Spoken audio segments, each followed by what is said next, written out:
Bharatiya Janata party के घर घर संपर्क अभियान के तहत आज विधायक नीरज बोरा खुद भी निकले हुए हैं, परिवर्तन चौक पर मौजूद हैं और यहाँ पर हम देख रहे हैं कि आम जनता के बीच में है, दुकानों पर जा रहे हैं और उनसे कह रहे हैं कि एक बार फिर से भाजपा सरकार बनाने में सहयोग करें। यूपी फिर मांगे भाजपा सरकार, जो नया स्लोगन दिया है भाजपा ने। बात करते हैं विधायक जी, ये बताएं, जनता के बीच में फिर आ गए हैं आप लोग 5 साल का अपना रिपोर्ट कार्ड लेकर। जी हाँ, नमस्कार। हम लोग सब जनता के बीच में हैं और आपने देखा होगा कि यहाँ पर लोगों से जनसंपर्क कर रहे हैं और जो निर्वाचन आयोग का प्रोटोकॉल है उसका पालन करते हुए हम लोग उसी हिसाब से लोगों के बीच में प्ले कार्ड्स के साथ उपस्थित हैं। जो हमने कार्य किया है उसके साथ हम उपस्थित हैं। लोगों में उत्साह है, लोग प्रसन्न हैं और लोग खुद ही बोल रहे हैं। हमारे प्ले कार्ड के साथ हम पहुँचते हैं, लोग कह रहे हैं कि इस बार फिर से योगी सरकार, फिर से मोदी सरकार। तो ये हमको रिस्पॉन्स मिल रहा है पब्लिक से। एक चीज ये बताइए कि क्या लगता है आपकी बार फिर से 300 पार का जो नारा देने पूरा होगा या चुनौती मुश्किल है? नहीं, बिल्कुल हम 100% इस बात पे विश्वास कर रहे हैं कि हम लोग, पिछली बार तो हम लोगों ने बदलने के लिए कहा था लोगों से और हम 300 पार किए थे। इस बार तो अपने काम के दम पर हम 300 पार करेंगे।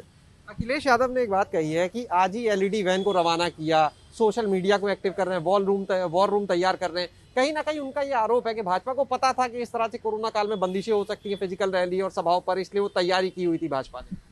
देखिए, कोरोना का संक्रमण तो किसी को भी नहीं मालूम था और हमें और आपको भी नहीं मालूम था कि तीसरी लहर आ रही है और चुनाव तो सुनिश्चित था 2022 में होना है। तो हम और आपको जब मालूम ही नहीं था कि तीसरी लहर आने वाली है, जो दूसरी लहर के हम लोगों को एक्सपीरियंसेस हैं उसके आधार पर निश्चित रूप से अगर निर्वाचन आयोग ने ऐसी पाबंदियां लगाई हैं, ऐसे परहेज रखने के लिए बात की है तो करना ही चाहिए था। और डिजिटल युग है, वो लोग भी जानते हैं। 2 साल से कोरोना के मध्य उन्होंने भी, या तो वो कोरोना के कार्यकाल में उन्होंने कुछ किया नहीं, या तो उन्होंने अपने संगठन के लोगों से वर्चुअल बैठकें नहीं करी। 2 वर्ष तो पर्याप्त समय होता है सभी राजनीतिक दलों के लिए अपने आप को तैयार करने के लिए डिजिटल। और हम लोगों ने तो, चूंकि हम लोग कोरोना काल में भी लोगों के बीच में जाते रहे, कार्यकर्ता हमारे कार्य करते रहे, वो लोग उस समय नदारद थे, हम लोग कार्य कर रहे थे और हम लोग संगठन के काम भी कर रहे थे, वर्चुअल काम भी कर रहे थे, इसलिए हम अपने आप को तैयार महसूस करते हैं। और जो निर्वाचन आयोग ने जिस सीमा के अंतर्गत प्रचार का उपयोग करने के लिए कहा है, हम लोग वैसे ही करेंगे। एक आखिरी सवाल, क्या लगता है ये जो प्रचार का तरीका, चाहे एलईडी वैन हो चाहे घर घर संपर्क अभियान, ये उन सभाओं की, उन रैलियों की कमी को पूरा करेगा जो आमतौर पर चुनाव में देखने को मिलती है? निश्चित रूप से। देखिए, हम वही कह रहे हैं कि संगठन की दृष्टि से हमारा संगठन मतदाता तक पहुंचा हुआ है।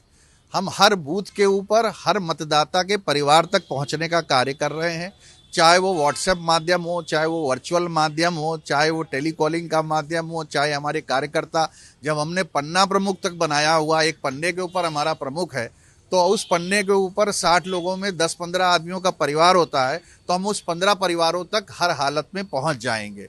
तो हमें तो नहीं लगता कि हम अपने मतदाताओं तक नहीं पहुंच पाएंगे। हमारा विचार भी पहुंचेगा, हमारा प्रचार भी पहुंचेगा। शुक्रिया बात करने के लिए। तो ये थे हमारे साथ में नीरज बोरा जी, जिनका साफ कहना है कि 2 साल से जो कोरोना काल चल रहा है, अपने आप को इन हालात से निपटने के लिए पार्टी लगातार तैयार कर रही थी और क्योंकि कोरोना है, इन बातों का विशेष ध्यान भी रखना होगा और ऐसे में कहीं ना कहीं जो तरीके अपनाएं, चाहे एलईडी वैन का तरीका हो, चाहे व्हाट्सएप ग्रुप, सोशल मीडिया, या फिर ये जन जन तक पहुंचने के लिए घर घर संपर्क अभियान, इनके माध्यम से वो एक एक व्यक्ति तक पहुंचेंगे भी और अपनी बात भी पहुंचाएंगे। कैमरा सहयोगी हरिओम के साथ शैलेश अरोरा, एबीपी गंगा, लखनऊ।